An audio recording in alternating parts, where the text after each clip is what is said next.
Welcome everyone. On today's Productive Environment podcast, we are going to talk about how procrastination can lead to devastation. Plus, together we are better. We have a message about that along with this topic as well. So while we get started, before we introduce ourselves, I really want you guys to be thinking about a time that something you procrastinated on caused some real problems for you. It might have been a bill. It might have been not renewing something in time. So it might not have been, catastrophic or devastating, but something that caused you problems because you procrastinated about it.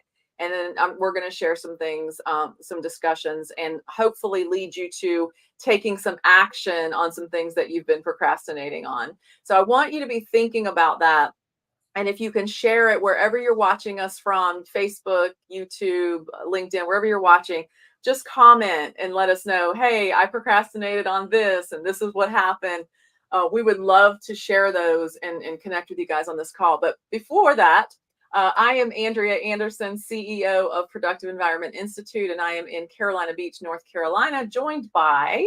I'm Barbara Hemphill. I'm founder of Productive Environment Institute, and I'm in Raleigh, North Carolina. And we're glad you're here today. Yes, we are. Yes, we are. So, how procrastination can lead to devastation. We've been talking a lot about this topic.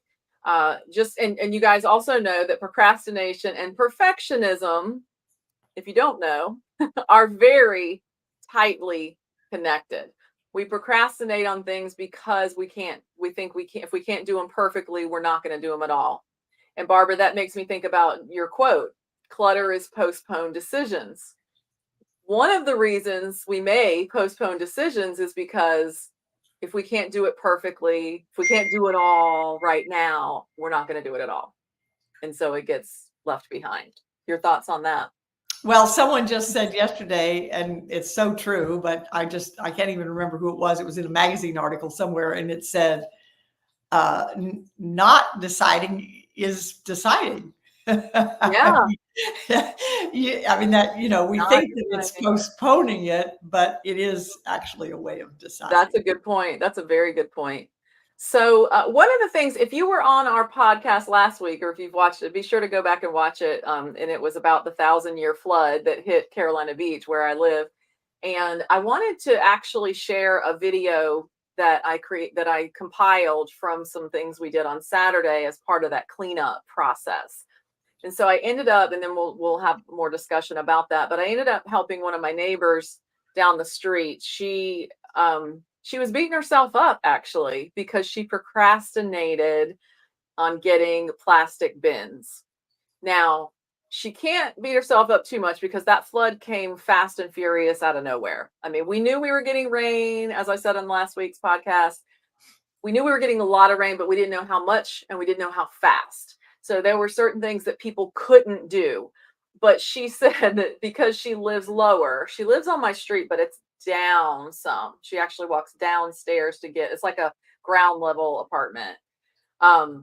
So she's below where I live. So she said that she had been meaning to get these plastic bins. She had some and she had things lifted up, but she had been meaning, she's lived there 2 years. So for 2 years, she's been meaning to get these plastic bins, and that is what she procrastinated on. So I do want to share a video. One of the things, I'll just give you a little backstory. She lives alone, and I went down to check on her the day after the storm. And I saw a gentleman down there, and he was kind of looking around to see what I was looking at because I was kind of peeking over down to her apartment. And I said, have you seen the lady that lives here? And he said, oh, yeah, she got picked up. She and her dog, and she had a little dog named Tula, and she and her dog got picked up earlier. I said, oh, good. And I thought everything was fine. Well, I knew she was safe because she'd gotten picked up. I thought she had gotten picked up by her son, who lives on the island. I said, oh, her son must have picked her up and took her, and she's safe. Well, I found out later that she was actually rescued by the fire department in the flood and was taken out with her dog in one of those big rescue vehicles. So I want to show you that some passerby, who I believe was on vacation because we live in a resort area, took a video of that rescue. And so that's the beginning of the video. that I'm going to share with you. So when I checked back on her and found out that she'd had all this devastation, all this flooding, I said, well, who's coming to help? And she had one friend. She had one friend that was helping her at that time. And so as we were talking at her gate, I saw two women walking down the road with some flyers. And when you see that, it's like they're out looking for people to help sometimes. And Barbara, some people I found earlier had come from Raleigh. They had their own business and they came down to help, but they wanted to charge. This is a single woman. No, so they were looking to help and then give an invoice. And so we're like, no, thank you. Well, these two girls were with a local company, and they said, we just want to help. And so they volunteered and they came in. They were like the first round of help, just these two girls. And then these two ladies, the owner of the home, the woman that lived there, and then her friend. And I don't want to be careful, but an older lady. So the two of them were it. And then the two girls that came to help. So then the next day I called her, I said, how's it going? And she was like, we need a truck. We're never going to get that. It was just a lot. So then I said, let me take that video clip that whoever that posted was, and I'm going to share that on Facebook and ask for help. And so I did. And then this is the result of it. So that's where the Together We Are Better comes in. So give me 1 second. And I need to figure out how to play this. Let's see, present, share screen. Hold on 1 sec, guys. This video is called Anita's Rescue. It's about 3 minutes. So just watch.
I love our community. Our community is amazing.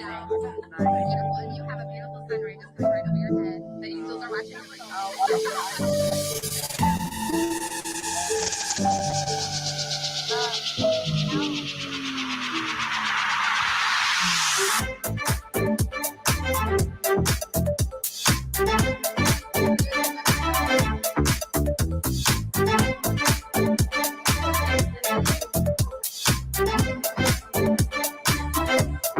This is incredible. I saw a video of her this morning. Actually, when I got here, I was like, "This is the same place I saw a video this morning, and she was being rescued in the video." Oh, wow, my goodness. Yeah. So wow, this is incredible.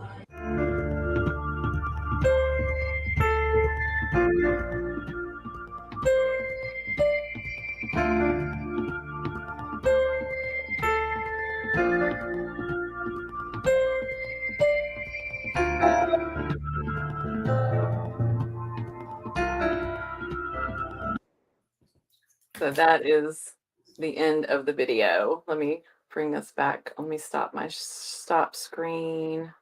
There we are. Yeah, so it was an amazing experience that just rounded up people, and that was happening kind of all over the island of everybody coming together, and that's where Together We Are Better comes in.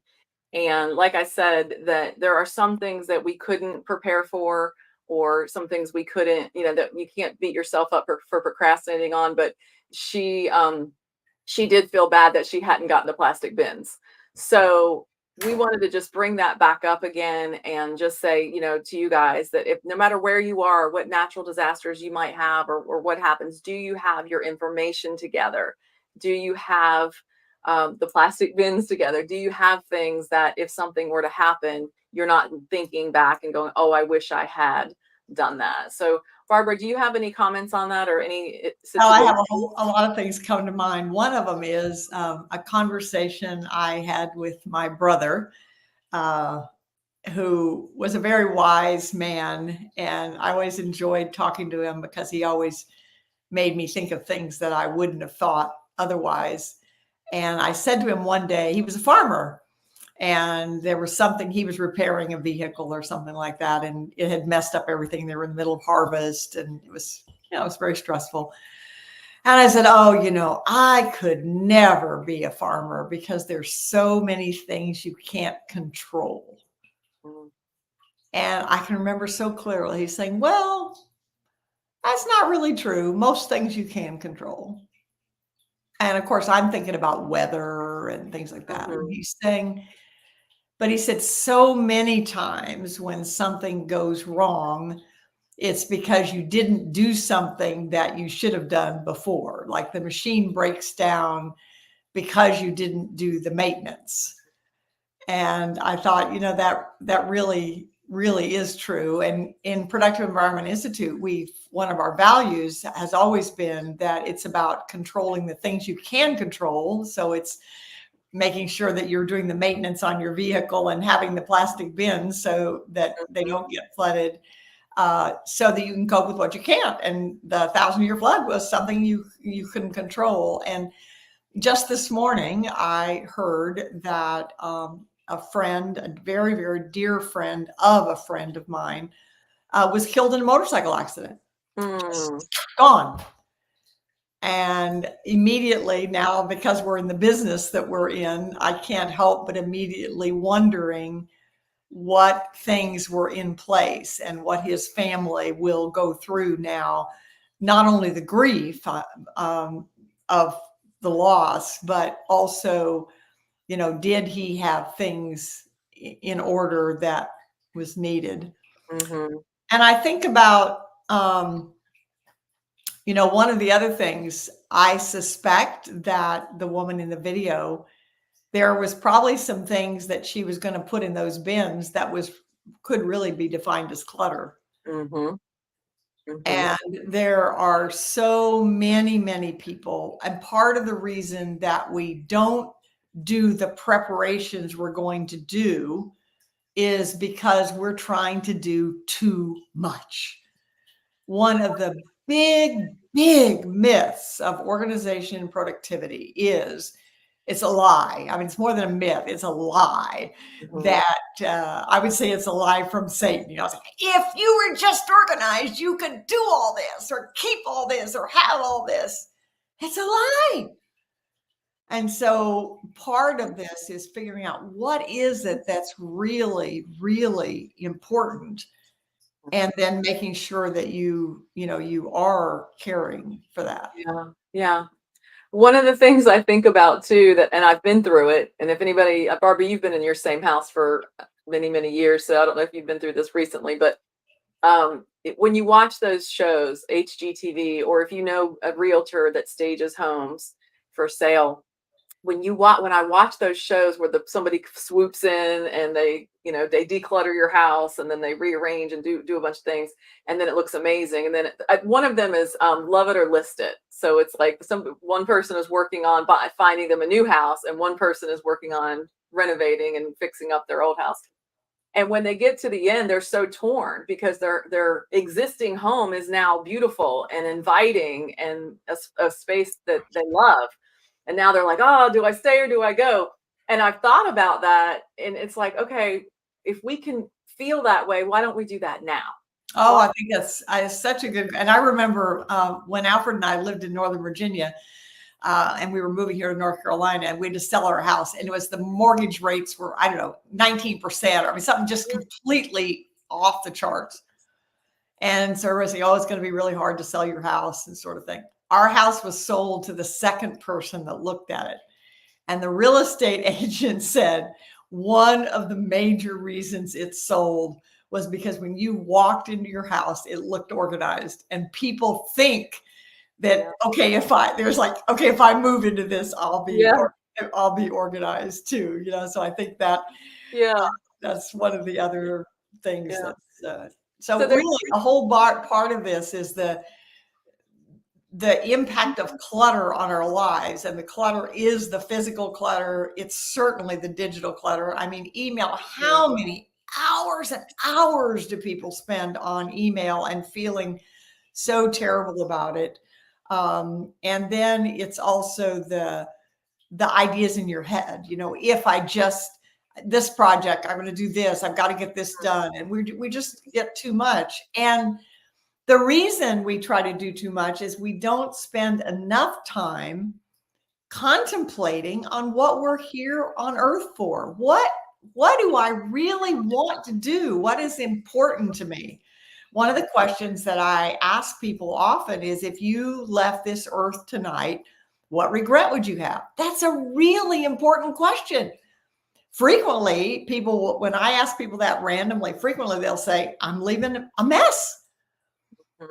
And so then it's like, okay, it's a huge mess. And I know we've said it on this podcast before, but I think it's one of the most important messages that I communicate is that if you have a mess that you're leaving for the people behind, the one thing you can do today that takes absolutely no effort other than a phone call or a text or something is to say, I realize I'm leaving a mess. If something happens to me, whatever you do with it is fine. That's something that you can do today that will be a wonderful gift, because I have sat for hours with people grieving over losing someone they love, but also furious at being left behind with such a mess. So it's about being proactive instead of reactive. That's right. And it requires space. There's a wonderful book I read years ago that I loved called Margins. And most of us do not have enough margin anywhere in our lives. I find it all the time. I don't have it down. I'm a whole lot better than I used to be, and I keep getting better every day. I am more and more and more intentional about what I'm going to do. In fact, my daughter-in-law at the beginning of the year said, she was looking at the years, and she said, if it isn't hell yes, it's no. I love it. You have gotten better, Barbara, because I remember I used to just like, how do you do this? Where you would be gone for a week or a couple of days, whatever. You'd fly back in at like midnight, get up and have an appointment at 7 a.m. and then throw a dinner party, work all day, and then throw a dinner party for 25 people. I don't do that anymore. I don't do that anymore. Thank goodness you don't do that anymore. Oh my gosh. Yeah, that's not possible for most people. I was like, there's no way I could do that. But the other thing I was thinking about is when I first took your training to become at the time it was a different name, but it was certified specialist basically in organizing and productivity. One of my very first paying client. So I had already done a couple of freebies to get the experience, but my first paying 8-hour miracle, which today we call an office transformation. This woman, she knew me, I knew her. She was one of the first people I told about my certification, and she was like, good for you. That sounds wonderful. Good for you. But she called me a couple weeks later and she said, all right, I need you. And we need to get you scheduled. I need you to come work in my office or help me get organized. And so I went and I did it. And I said, why now? Why did you wait to call me? And or why'd you call me now? And she said because she had just retired from her long-term corporate career, and she had procrastinated something with the insurance. She didn't do Cobra or something you were supposed to do to switch over or whatever. She didn't do it. She procrastinated, and she had lost the paper that she needed to do it with. And she said when she realized what she had done, and that was very costly for her, she said, I knew I needed help. So that was a piece, that was some procrastination that led to potential devastation, that led to me coming in and putting in our finding system for her. So, yeah. So if you guys have any experiences, maybe you didn't get your driver's license renewed. I don't know why I always use the DMV and the driver's license. It always is there. I guess because everybody can relate to it. Well, and one of the things that is making life more complicated right now really is things that used to be simple to do. Renewing your driver's license is one of them. Yeah. Is no longer. I went to renew my driver's license. It doesn't expire until December. And I was looking at it now. The first time I could get an appointment was October. And this was like 2 months ago, so everything is takes longer. I think the other thing that really causes a lot is perfectionism. We want to do it perfectly, or we don't know how to do it. We're not exactly sure what to do. So the next action, one of the questions we use in Productive Environment Institute all the time is, okay, whenever you have a big project or what is the next action? So if there's something that you need to do, but you're not sure what to do, then the next action is, who could help me?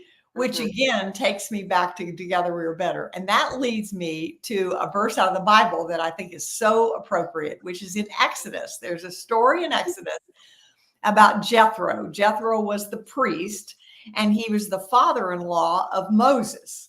And Moses was solving all these people's problems. And Jethro went to him and said this advice, and it's just so wise. He said, both you and the people who are with you will surely wear yourselves out, for this thing is too much for you, and you are not able to perform it yourself. And we, in our country, I grew up on a farm where it was like, we can do this. We're tough, we're strong, I don't need help. And one of my personal issues is I hate being a bother. So when someone would ask me, would you like me to do that? Oh, no, don't bother. And it's like, I realize that I'm doing a disservice, because if somebody's offering to help me, and I had a beautiful example of it in my own life. Alfred and I had this beautiful wedding, purple, of course, quilt made by his mother for our wedding. It's the wedding ring quilt, and it's in purple. It's 38 years old now, and the edges of it were getting frayed just because it was getting old. Well, a friend of mine is a quilter. And so I took it to her and I said, could you repair this for us? And she said, well, the whole edge will have to be, it's a king size quilt, so it's huge. So the entire edge had to be fixed, and with new fabric. And she said to me, do you want to pick the fabric out? I said, no, you have great taste. You just do it. So I really didn't even know what she was going to do. And so she repaired it and she brought it back to me. And I just wept. I wish I had a picture of it here. I did two things. One was the fabric that she put around the edge was more beautiful than what my mother-in-law had put in the first place. So it's prettier now. It made it stand out perfectly. And it was the color it was the lilac color, which my first time of having my own bedroom as a child was in a junior in high school, and I picked lilac. And the color she picked was exactly the same color as that room. And then she put on it a little stitching that said wedding quilt, and put our anniversary date from Mary Hokett Taylor, Garner, North Carolina. So now the chances of it being appreciated are going to improve a lot. So I asked her what I owed her for that, because she said she spent 39 hours repairing it. And I asked her what she wanted for doing it. And she said, I want you to make a donation to Crossing All Borders. Mm. It's like, what a beautiful example of, first, I had to be willing to ask, which in a year ago, I probably wouldn't have done that, because I would have said, oh, I know she's busy and I don't want to bother her and whatever. But it's something she loves doing. And it's so beautiful. And she enjoyed doing something beautiful. She gave me something beautiful, which would be better for my family. And ultimately, Crossing All Borders got a very generous donation. Mm. So asking is something that we really do. Yeah. Asking for help is not a sign of weakness. It's a sign of wisdom. So I love that. I have to share Terry's comment. Terry's one of our new certified productive environment specialist trainees. She said, in Texas, we can renew our driver's license 18 months in advance. Okay, Terry, just because you can, that means people do. Yeah, that would be interesting to know how many people actually did that. Right? Do it. Yeah, that's funny.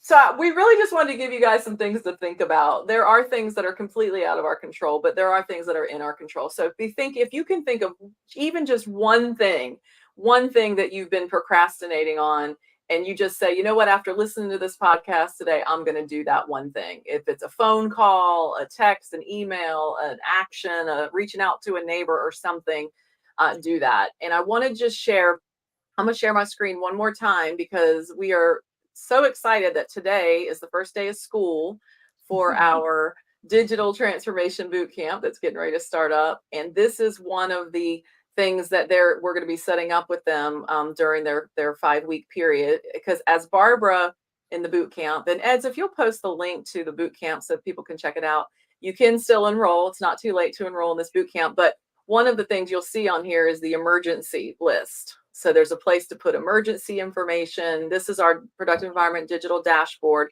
And to Barbara's point, and I'll end with this, and then Barbara, you can wrap it up.